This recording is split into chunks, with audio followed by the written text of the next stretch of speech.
Pathmonk is the intelligent tool for website lead generation.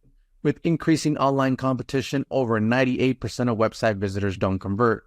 The ability to successfully show your value proposition and support visitors in their buying journey separates you from the competition online. Pathmonk qualifies and converts leads on your website by figuring out where they are in the buying journey and influencing them in key decision moments with relevant micro experiences like case studies, intro videos, and much more. Stay relevant to your visitors and increase conversions by 50%. Add Pathmonk to your website in seconds. Let the AI do all the work and get access to 50% more qualified leads while you keep doing marketing and sales as usual. Check us on pathmonk.com. Welcome to today's episode. Let's talk about today's guest. We have Tiffany Huard from Benevity, Senior Demand Generation Manager with them. How are you doing today, Tiffany? I'm good, Ernesto. Thanks a lot for having me. It's great to have you on, and I'm sure our listeners are tuning in, wondering what Benevity is all about. So let's kick it off with that. Tiffany, in your own words, can you tell us a little bit more? Yeah, for sure. So at Benevity, essentially what we offer is a corporate purpose platform. So what do I actually mean by that? Benevity is really focused on employee engagement. So in essence, helping companies retain their talent by building a more engaged, a more inclusive culture through things like employee giving and volunteering, as well as supporting affinity groups or employee resource groups.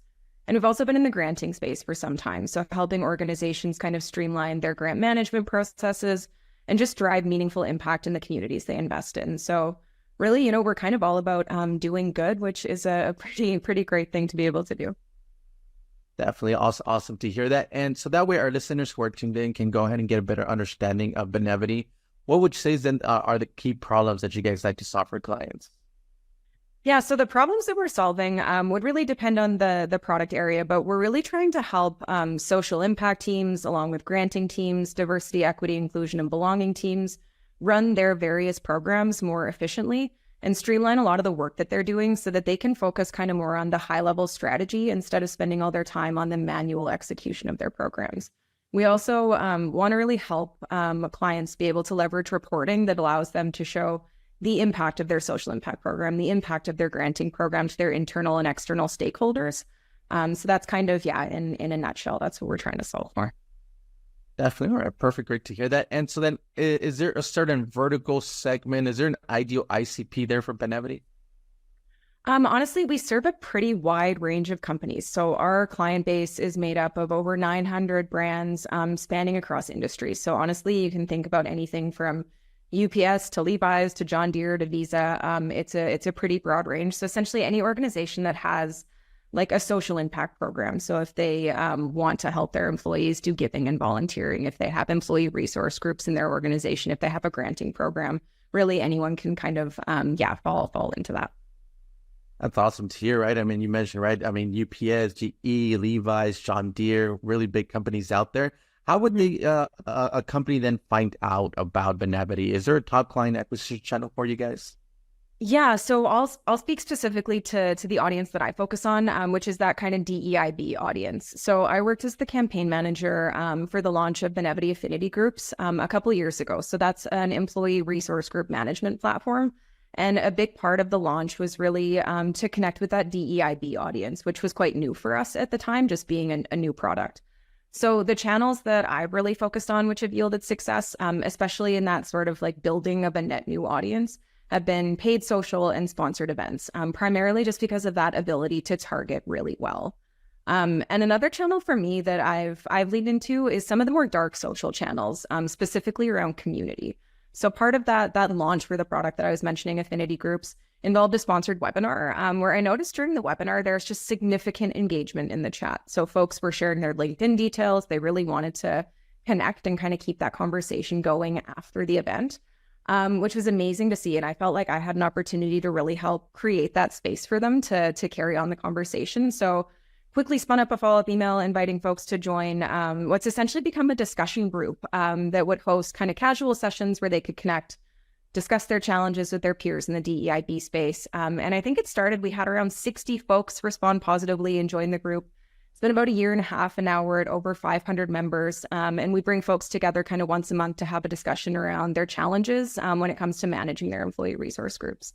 And what I've really loved about kind of building this community is the impact that it can have for members. It's free to join, so it's really accessible. And it's just a great way to let folks become familiar with Benevity in a setting that really only offers value. So I think like we as marketers understand that you can't really force someone to buy your product. Like all you can do is help them see the value in it and do what you can to remain top of mind so that if and when they do become ready to buy, they think of you.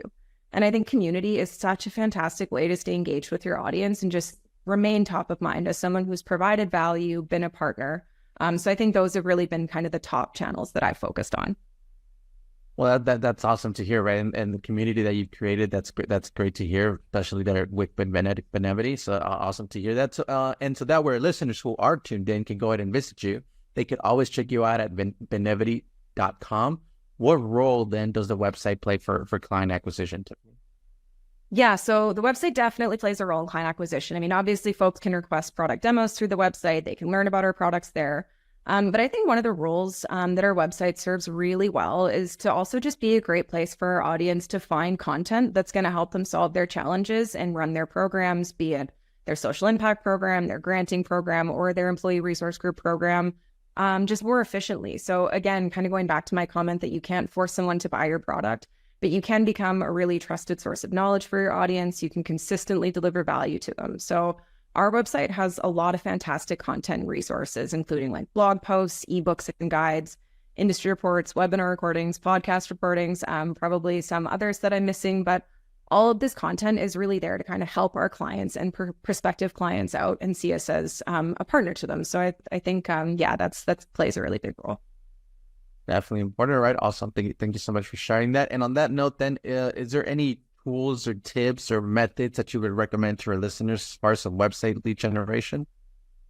Yeah, I mean, I think video content is huge. Like people are consuming a lot of video content right now, and I think video content that highlights product features can make a big difference. I think that by doing this and including more of this in like your websites or your landing pages, you do not only have the opportunity to kind of increase conversions, but I think just improve on the quality of conversions. So, you know, everybody obviously buys differently, but I think that buyers are a lot more interested in self-serving these days. And by that, I mean that they don't necessarily want to talk to a salesperson straight away and just go to request a demo. So I think it can help to let folks see the platform on their own so that maybe they can make a more informed decision about whether it's what they're looking for, decide if a demo is the right next step, which I think kind of naturally leads to higher quality conversions. And this is something that we've kind of tested and seen some success with, specifically with landing pages. Definitely. Okay, great. Awesome. Thank you so much for sharing those tips and methods, Tiffany. And well, let's switch gears a little bit and let's talk about you as a leader. You being the senior demand generation manager for Benevity, what are some key tasks you like to focus on your day-to-day work? Yeah, it's a little different every day. So as I mentioned, I run that monthly DEIB discussion group. So that's a recurring program for me that takes a bit of my focus. I also work on a lot of vertical video content with our team that we run through our paid media, which we've seen some success with. And honestly, it's a lot of fun to work on. So those are, some of the things where I get to connect with my colleagues in kind of a fun way and connect with other people across the business to bring them into that as well. And I also connect pretty regularly with different industry associations in the space to kind of see how we can partner and work together. So I think there's a lot of other bits that go in, but those are the pieces that I guess maybe just bring me the most joy. Definitely. All right. Awesome. Great to hear that. And so would there be any types of channels that you go through to get the best marketing news, strategies, trends that are going out there? Yeah. So, I mean, I feel really fortunate. I work with such a brilliant team and we do a lot of resource sharing kind of amongst ourselves. So at one point, we'd actually even set up kind of a monthly study group where we'd meet to discuss a resource that someone had picked and we'd all like read it or watch it or listen to it. And it gave us some really cool ideas that we were able to pilot in the business. And just try some new things. And I find a lot of my content through Slack. So either kind of different marketing communities or even just the channels that we maybe share with our agency. We're always sharing articles and podcasts on just like things that are going to impact the industry. And I also think that there's just like a lot of great content coming from creators on LinkedIn and TikTok. Like there's really no shortage of ways to learn right now. Definitely would agree with you on that. Awesome.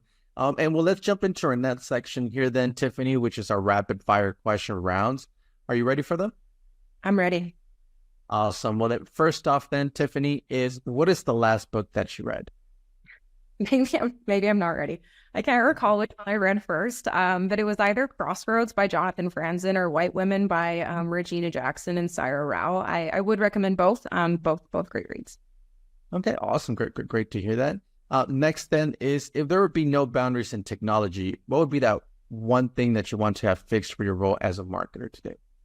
Yeah, so kind of like given that lean into dark social and community, it would absolutely be attribution. I think if there was just like a magic button or kind of a snap of the fingers to get perfect attribution at the drop of a hat, that would be probably any marketer's dream.